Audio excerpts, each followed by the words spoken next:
إنه كيليان مبابي.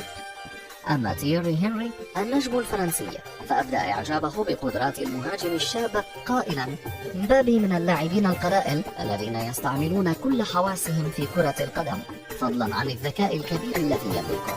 وأضاف: عادة أرفض الحديث عن بعض اللاعبين الشبان لرفع الضغط عنهم، لكن حالة مبابي خاصة، فهو من القلائل الذين يستعملون كل حواسهم في كرة القدم.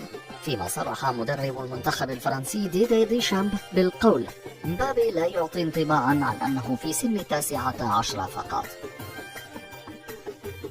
لقب النينجا وتبرعه بأجره مع المنتخب. بدأ كل شيء عندما قام مبابي بغناء أغنية بشكل هزلي رفقة زملائه في سان جيرمان في غرفة ملابس الفريق. أطلقوا عليه بعدها لقب دوناتيلو، أحد سلاحف النينجا الأربعة، نظرا للشبه الكبير بينهما على حد وصف بعض